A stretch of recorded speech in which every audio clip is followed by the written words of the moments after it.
I just recorded a video called What Hell is Actually Like. And if you're interested in that, go check it out.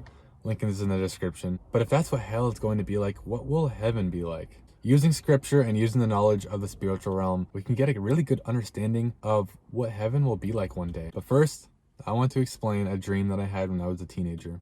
I genuinely think I had a dream of heaven. And even if it wasn't a dream of heaven, it was at least a dream in the spiritual realm. So I was entering this cabin and I'm like walking through the middle of this cabin. It's kind of like a library too, almost like I saw bookshelves. And I see kids running around like the aisles of the bookshelves and like, but the crazy thing is, and I mean, that's really a beautiful sight to see. That's a really joyful moment. But these kids, they didn't look like human. Now they did. They had like the structure, like the vertical of a human.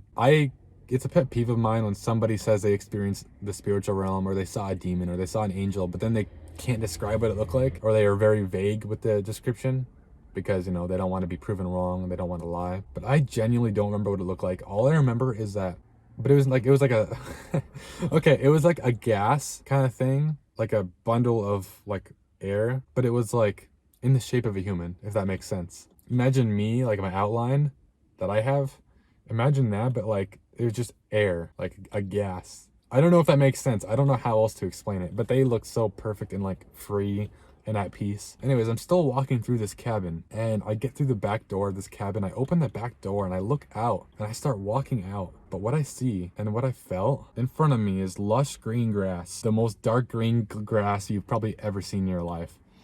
It was watered.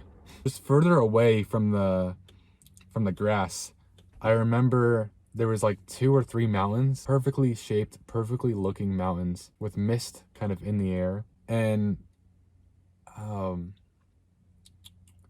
the mist and the green grass and the mist that was like around me kind of made it seem like I was in a cold place, like a very cold environment. But that's when I realized that I didn't feel cold at all. I didn't feel warm. I didn't feel cold. I just felt normal. I also realized I don't feel hungry.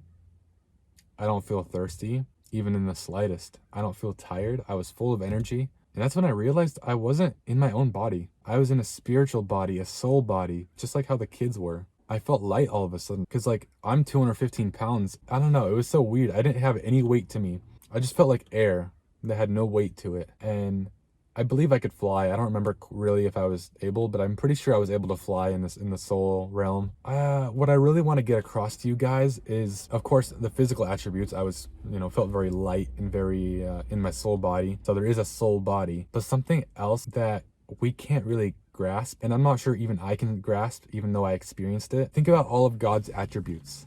So like peace, love, joy, truth, kindness, gratitude, every good thing, every good emotion attribute you could think of is what I felt that day. Just like how hell is a wasting away and just a destruction, just a waste of your soul. You can't move, you don't have energy, you're tired, you have no ability to do anything, you're just wasting away forever in fire and torture by demons that hate you, and you feel fear and anxiety and loneliness. But in heaven, I felt all the opposites of that, but even to a heightened extreme. In heaven, I felt the most peace that you could ever imagine. I never had one distracting thought. I might have had a thought like when I was like looking at the kids or just trying to like analyze what they are or like what's going on, but I wasn't stuck in my head like most depressed people are. Most anxious people are stuck in their head thinking, they're mind wandering all the time, getting distracting thoughts because of their TikTok addiction, getting lustful thoughts because of their porn addiction. And yet I didn't get any of those. I was just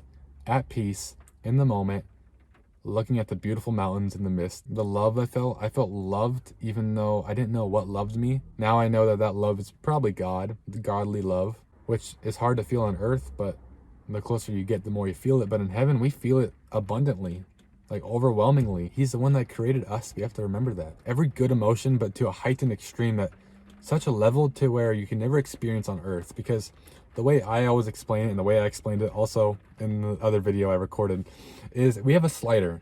A slider, this is the middle, and then this is hell. Hell's over here, and heaven is over here. Neither extreme we can experience completely on earth. Both extremes we cannot experience on earth.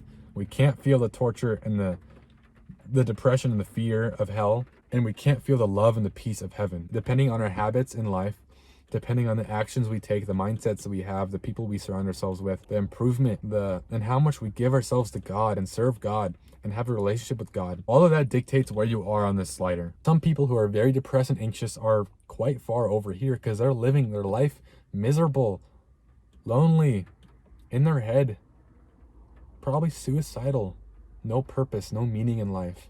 They're over here. And yet many Christians, like, who are fully devoted to God, are closer over here. This dream, can't comprehend it.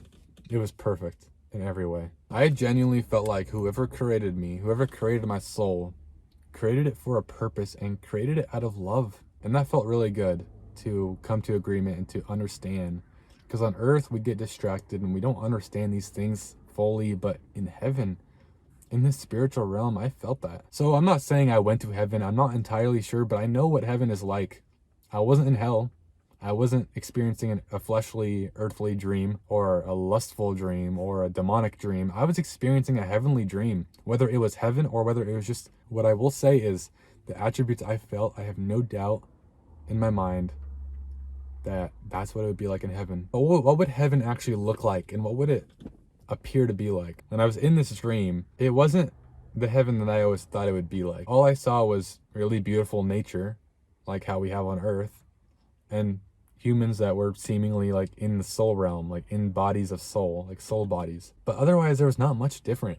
It was just a perfect environment, but it wasn't any like thing special. I didn't see any like gold like paths or gold houses or anything. I didn't see the throne of God. So what would heaven actually be like? Heaven will be like all of God's attributes and everything he created, the embodiment of that. Because hell is everything bad, 100% bad. Heaven is 100% good, and earth is just in the middle, both extremes. The more corruption in the earth and the more sin that's in the world, the more the earth becomes kind of like this on the darker side. But the more good and peace and love and joy and kindness in the world, the more it comes over here. Heaven is 100% peace, love, all these good attributes. Makes a lot of sense when you put it this way. But another question people have is, will you be bored in heaven? Will you be angry, sad, miserable, depressed because you miss your family members? The answer is no, because we won't have any negative emotions in heaven. No negativity. And boredom is a negative emotion.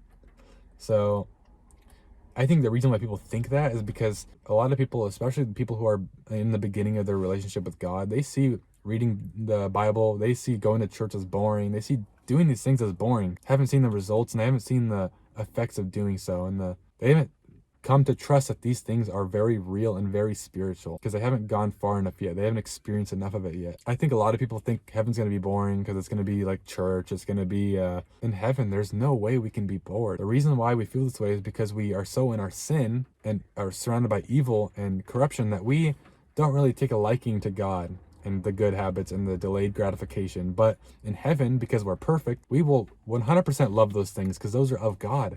Those are godly things, so we will love those things. The only reason why we don't now is because we are currently very earthly. So what if you don't like worship? What if you don't want to be with God? And that means you really need to do some introspection, and you really need to do some self-improvement and some purification and some time away alone so that you can actually start to love God and understand God, trust him, understand he's real, and want to be with God. I used to not like Jesus, nor did I care about reading the Bible or going to church. I thought it was all pointless and just kind of something we did. It was all boring and dumb to me.